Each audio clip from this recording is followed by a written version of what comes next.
Hi, I'm Naomi Murphy, and this is the Locked Up Living podcast, where we talk with a wide range of people about harsh aspects of institutional life. We also explore some of the ways to overcome them and to grow and develop. I'm David Jones. So join us every Wednesday morning, 6 o'clock UK time, for a fresh podcast. So today we're talking to Emilie Caspar. Emilie is a social and cognitive neuroscientist, and she's Associate Professor at the University of Ghent in Belgium. She studies obedience to authority. Her research is particularly interesting as she's carried out much of her research in countries that experience genocide, and her book Just Following Orders is an excellent read, which led me to reach out to Emilie and invite her on. I'm really glad you could join us, Emilie. Welcome. Thank you very much for the invitation. I'm looking forward. Hello, Emilie. Very nice to meet you. Now, it sounds like your work is building on the famous Stanley Milgram experiments, which were carried out in the 60s. Can you tell us a little bit about that background? Yeah, indeed. So the work of Milgram is indeed probably the most well-known study ever conducted in psychology, or perhaps in science overall. And it's very famous. It was not the first one who studied obedience in an experimental paradigm, but his studies are very famous because he really went far in terms of the experiment, because his participants were asked to deliver shocks of increased intensity to another third person who had done nothing special. And while it was predicted that no one would administer a very painful shock to the person, to the victim, actually many obeyed until the end. And so, especially in the post World War II era, that was particularly relevant, and that has a strong societal meaning. But actually, it's true that the work I conduct is somehow a continuity of that work. So with Milgram studies, we know that experimentally people can be highly obedient, even if it causes harm to another person. But from those studies, what we have learned mostly is what are the social or contextual factors that influence obedience. He made a lot of variants where people were sometimes facing the person receiving the shocks or not. Sometimes the experimenter was present or not. So we know what increases or decreases obedience. What I try to do is really to understand how is it possible that because we receive orders, we are able to do such actions. Like, what is happening in the brain, what changes in the brain that explain these behavioral extremes. Right, okay. So just thinking back to the Milgram experiments, because there were some ethical concerns about that. How did you manage to maneuver your way around those? Yeah, actually it was not an easy point, because there were a lot of ethical concerns indeed. The fact that they used deception, so they lied in a way to the participants by not revealing the true purpose of the study. They caused a lot of emotional distress to the participants who thought that they were killing another person. And so actually, if we wanted to study obedience, we had to create something new in the same line, but to respect ethical standards, which are now very present, and we cannot conduct studies on human participants without having the approval of ethics committee. And some, by the way, even say that it's since Milgram studies that this has become a huge part of study in psychology and neuroscience. And so what we did is that we try to have a paradigm where we won't lie or we won't deceive participants, and also where, yes, there would be harm to be caused, but not as severe as Milgram. So what we do is that we welcome two participants, real participants, so no confederates, and one is assigned to be the agent, and the other one is assigned to be the victim, and they switch their roles at the middle of the study. So they both know what it is like to experience being the agent or the victim. And actually, before we start the study, we use a machine that is attached to the participant's hands, and we determine a pain threshold. And the pain threshold, so we increase step by step, and we try to reach a threshold which is painful but tolerable for the victim. And that threshold is the one that will be used when the victims will receive the shocks during the study. It will never increase, such as in Milgram studies, where shocks were of increased intensity up to potentially a deadly shock. So here, they know it's real, They know it's painful, but they know that this has been chosen by the victim. And so here with this setup, we actually contrast what is happening when people follow orders to harm the victim and what is happening when they make a free decision. So we can really compare what is happening in the brain when we follow orders or when we make regular decisions without any influence. Thank you. That sounds very complicated. Thinking about how you went around searching for participants, because, well, obviously the participants are essential, and well, you can tell us whether you had lots coming forwards, whether it was a popular study, but one of the things you did was to search internationally for participants. Why did you do that? Yeah. So indeed, when I designed this study with my colleagues, we were not sure that some participants would accept to join because we are very transparent about the goals and the methods. But actually, many people come. We don't really have issues to recruit. Some of them knows the study of Milgram, but some others, they don't. But indeed, when I started this, I started with something which is classic in neuroscience or psychology, meaning that I was recruiting university students from various European countries. But at some point, even though the paradigm was very ecological in the sense that it involved real behaviors and real decisions, I was more concerned about the generalization. This one is always difficult in English. Generalizability of the findings, because university students, yeah, they may know what it is like to obey orders, but if I target orders to harm another person, this is very specific. And I was in contact with an NGO working in Central Africa, notably Rwanda, Burundi, or DRC. And after a meeting with them, I started considering that perhaps to study the issue of obedience, I should start to target other people who have been more in contact with the disastrous effects of obedience, but also to ensure that I have a broad diversity of population, because some authors have argued that when we come from a Western country, we are very specific. Actually, we are very peculiar to the rest of the world population in terms of cultures, in regarding how we process information. And so we are actually a very small part of the world population. So I didn't feel comfortable with making conclusions about the human brain by focusing only on a very small portion of human brains. And for me, the issue of obedience, we have seen it across various historical events.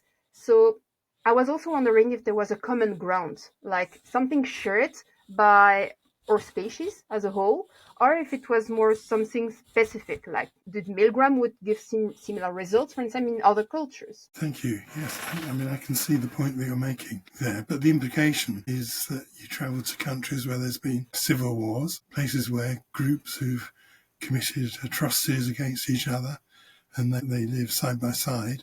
So how easy was it to raise your subject with them? Yeah, actually, this is always complicated, especially because I'm targeting countries where a genocide occurred.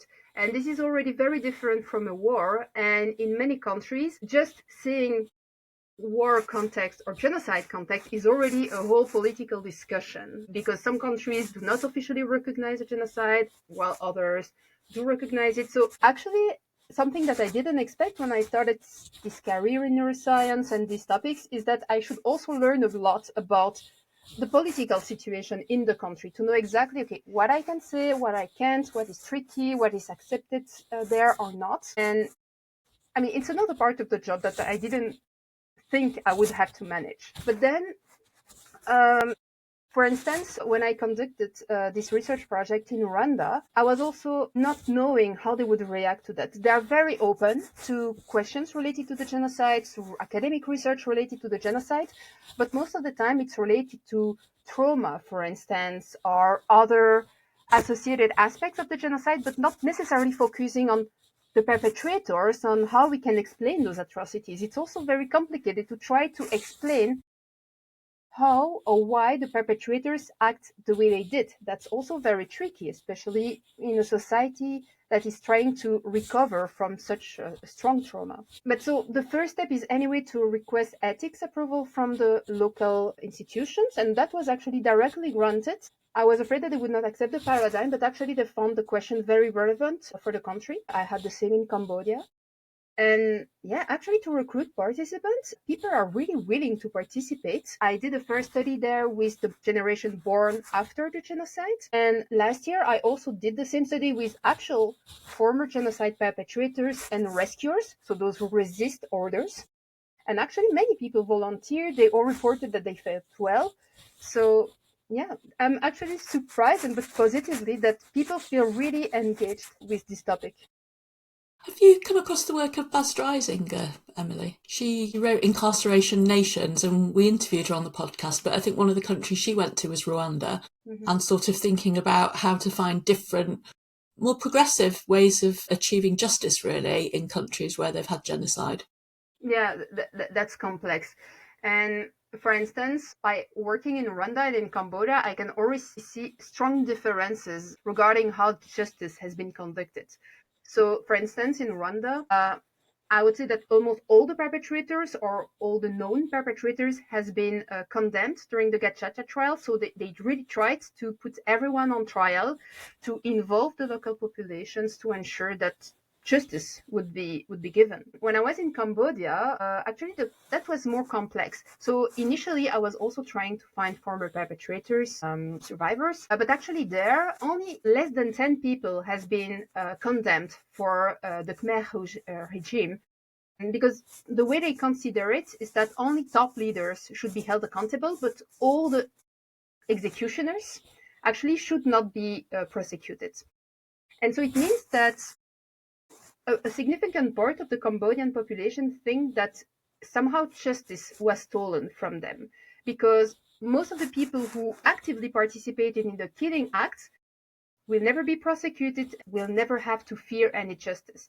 And so there, for instance, it was very difficult to know exactly who acted as a perpetrator or not, because it's not known and they have no reason to reveal it. While in Rwanda, it's very open, very transparent for that. Thank you. It's so interesting to hear about. But people often assume that those carrying out the kinds of atrocities that occur during genocide are psychopaths. What did you find? Yeah, actually, that's a reflection that I really frequently have. Like when I explain what I'm doing, people sometimes react, you're just working with psychopathic monsters. And I think it's an easy justification because it's hard to imagine that someone is able to commit such atrocities. And so we always tend to go for the more simplistic explanation. And this is one of them, based on a specific dark personality traits. But it's not like that. I mean, we cannot explain that so many people participated in various atrocities and genocide all over the world and across centuries just because they have a dark psychopathic traits that doesn't fit with the actual prevalence of those personality traits. And there is now more a switch in the literature that actually explain that it's more related to the context, to social dynamics. So of course we cannot explain a genocide with a single factor. It's always a complexity of different events and things that happen. But social dynamics such as intergroup relationships, dehumanization, propaganda toward another group, and also peer influence and authority influence actually are known to play a big role in what brings people to simply decide to join those movements or not. Thank you. And is there an identifiable process that people go through to enable them to commit these kind of acts of harm against others when they're instructed to? Yeah, so there is actually different stages that has been recognized that precede a genocide. So these stages can occur in parallel or one after the other.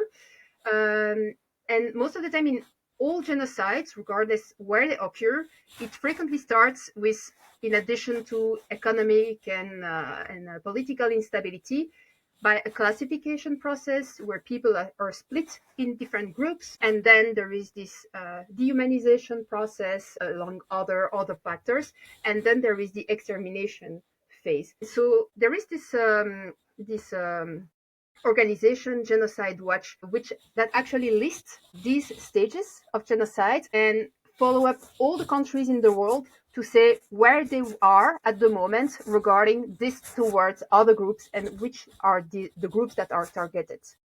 So there is somehow a pattern that precedes these events. Of course, we cannot fully predict if any of those patterns will lead to such mass extermination, but there are some common elements across the world for that. Thank you. That's really interesting. In some of these countries, like Rwanda, they recruited children to act as soldiers. How significant might this be in terms of the actions that people were prepared to take? Yeah. So in Rwanda, some children participated, but not only. Actually, many of the perpetrators that I met were adults when this happened. There were a few children, but more teenagers. But I know it's more significant in other countries, the recruitment of children. And I think it's because they're more, I would not say flexible, that's not the correct word, but we can more easily influence their way of thinking because they are in this process of growing up, of maturing their brain, and so on. And so I think the earlier it starts, of course, the easier learning demo propaganda is. But yeah, in Rwanda, the majority of the perpetrators I met were adults when they decided to participate. So that was somehow a conscious decision made at an age where they could make decisions. And that's also one of the difficulty of studying those topics, is that, for instance, when I'm studying experimentally obedience to authority, I say, okay, why do we obey immoral orders? But during a genocide, those orders to exterminate another part of the population are not considered immoral. They are considered moral, because that actually, for the sake of their society, that the other part of the population should be exterminated. So there is a revision of moral values. And yes, I think that's a critical element to explain the participation to these events. And you used the word decide then, and I suppose I was wondering whether that's a fair word or not, whether people might be frightened and, what kind of decision is that? But I wonder if your research throws any light on that. Yeah, that's a very difficult one. The word decide is indeed complex because it's very dependent from one person to another, and also in different countries. So, for instance, in Rwanda, I met perpetrators who said, yeah, I decided to join. And I also met less of them, but still a few who said, oh, I was afraid, so I did join. And actually, it was the same in Cambodia. When I asked them, why did you participate in this regime? Some of them said, oh, I was very afraid, so I participate because otherwise I would be killed. And some others just did participate because they thought it was the right thing to do, and they were convinced that it was the right thing to do. So that's always tricky. Also, how coercive those orders were, how it's just because people internally decide that it was the right thing to do. And I think it should be seen as a case by case, like each situation was somehow difficult. But the use of coercion was not systematic. Thank you.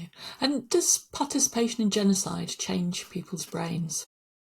Yeah, so that's a good question. So, of course, it's not an easy one, but the way I can answer to it, so there are two ways to answer this question. The first one is we can see as how experiencing the traumatic events changes the brain, because there is a huge literature on trauma experiencing and how it impacts the brain. And we know that the brain is deeply affected, which explains that people surviving a trauma are more susceptible to threats, have frequent nightmares, are constantly in an alert state, for instance. And while most of the research focused on survivors, actually there is also quite a lot of studies now on can be perpetrators, can also be military veterans, for instance, where actually because of what they were asked to do or because of what they did or what they saw, they are also suffering from the same brain alterations.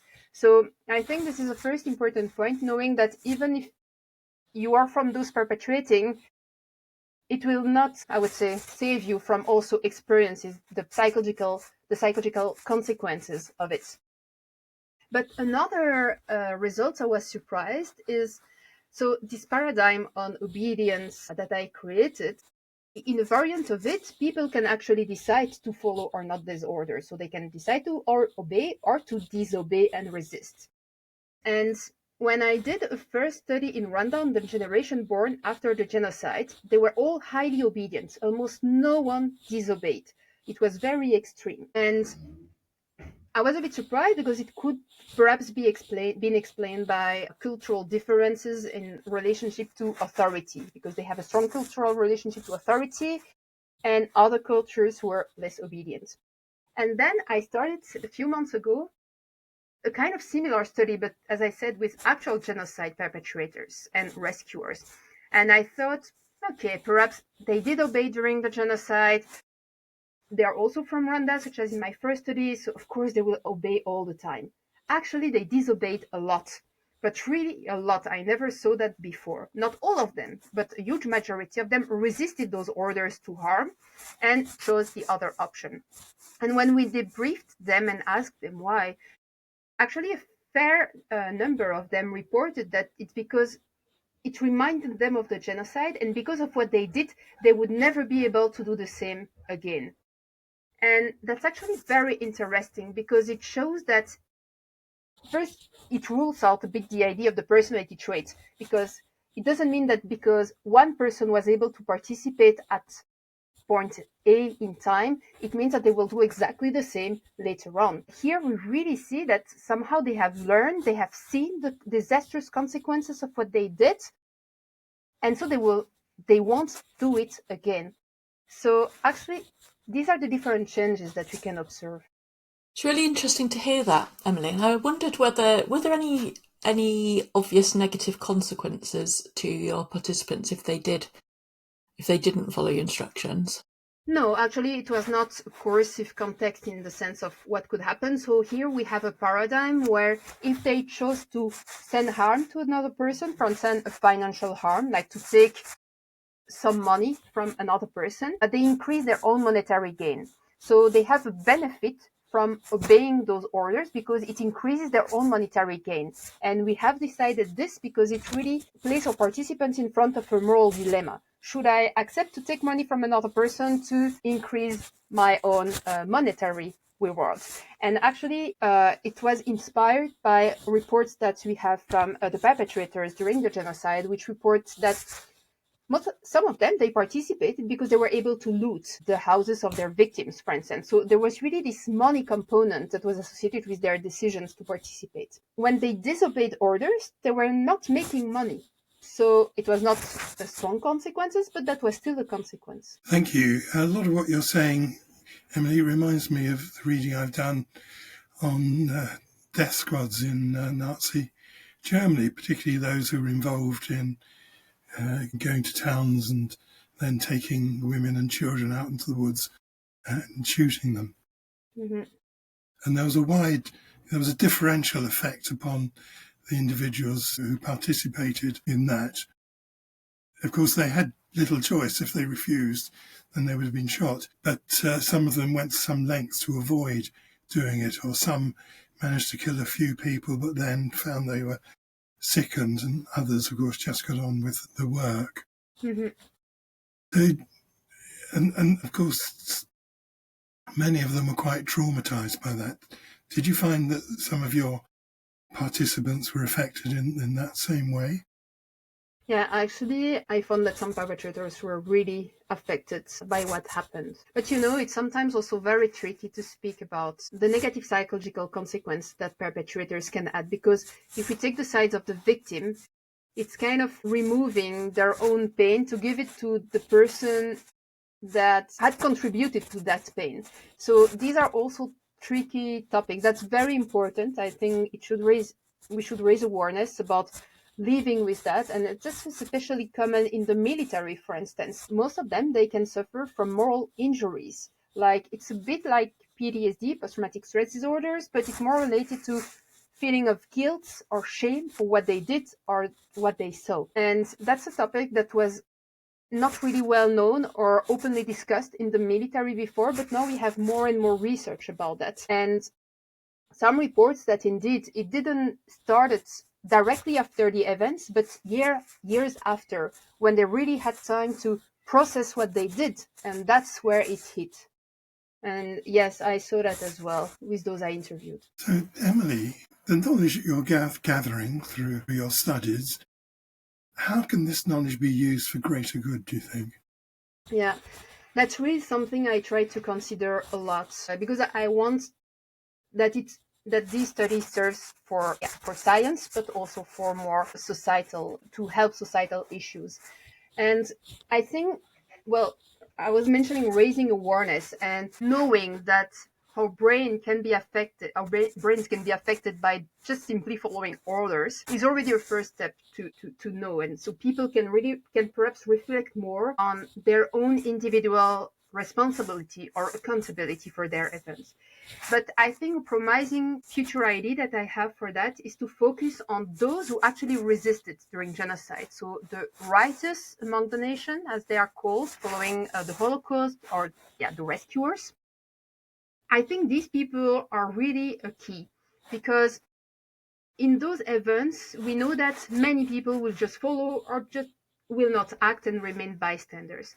But there is a tiny portion of the population who choose to act differently and to resist despite the risk for their own life, while they have evolved in the exact same historical, cultural, social, economic context. And I'm really trying to understand now who they are and how they differ from others. Because I think that if they were able to choose the other path, then if we know better what led them to do this, we can start interventions, we can start perhaps education programs that would mimic their path. And of course, it's never a single factor. Human behaviors is very complex, it's never easy. But that's actually something I started doing last year.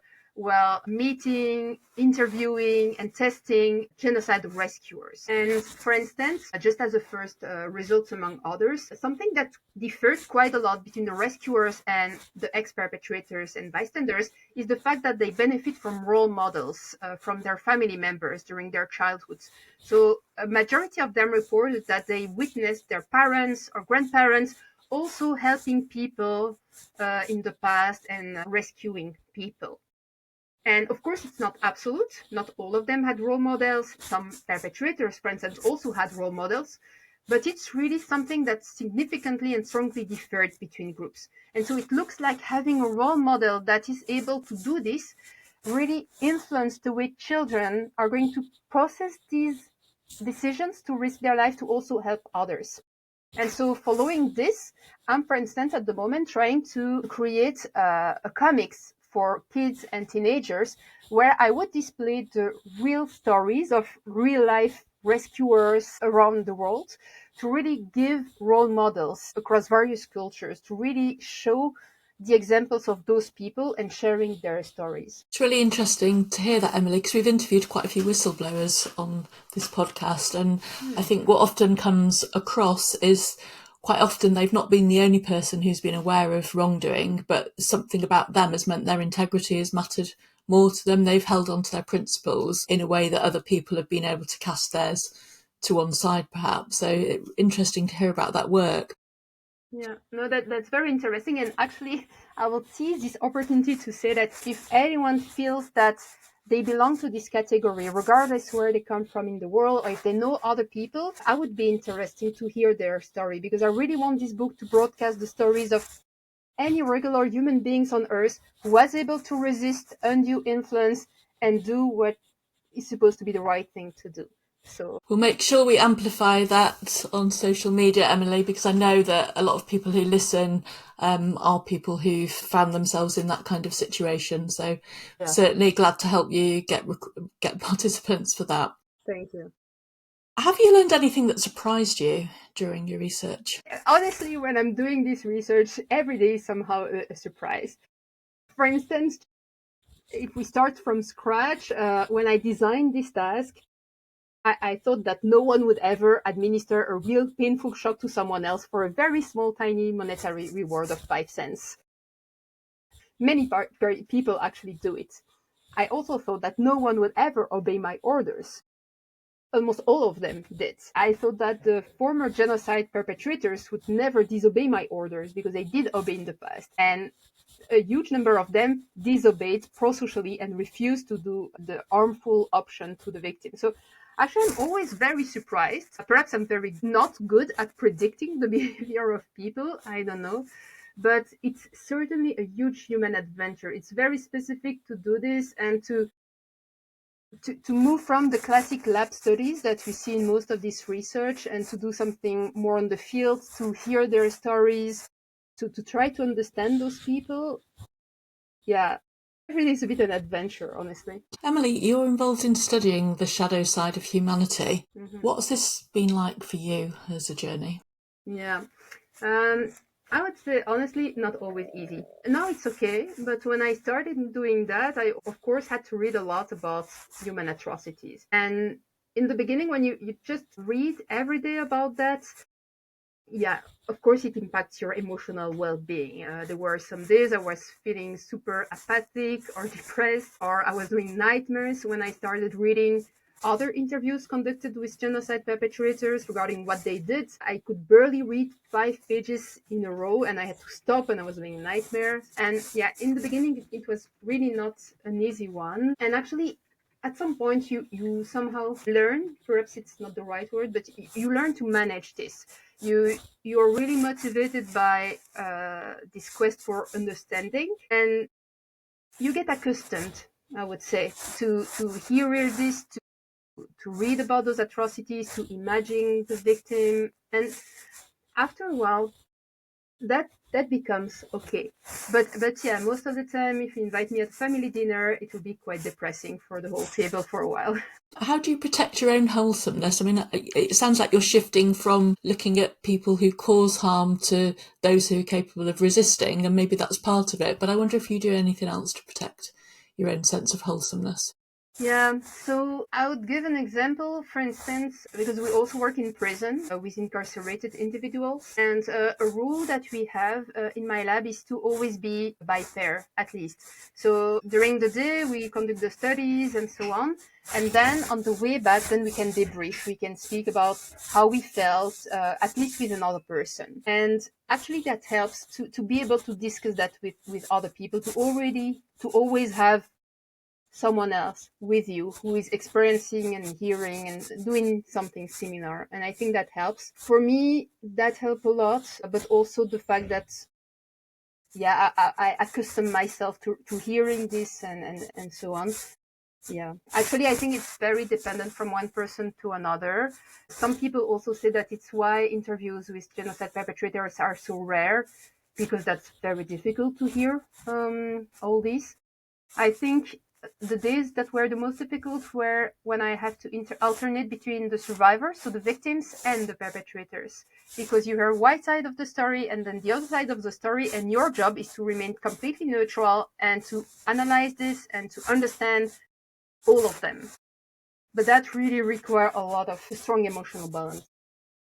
Yeah, it must be really challenging to manage to hold both those accounts in your head at one time. And as you were talking, I was reminded of a conversation we had with Shona Minson, who's a researcher who researches children whose parents are in prison, and she spoke about the profound emotional impact of hearing those painful stories. It seems as if often there isn't clinical supervision, reflective practice about the work, when obviously it's going to have an emotional impact to be hearing these kind of really painful stories.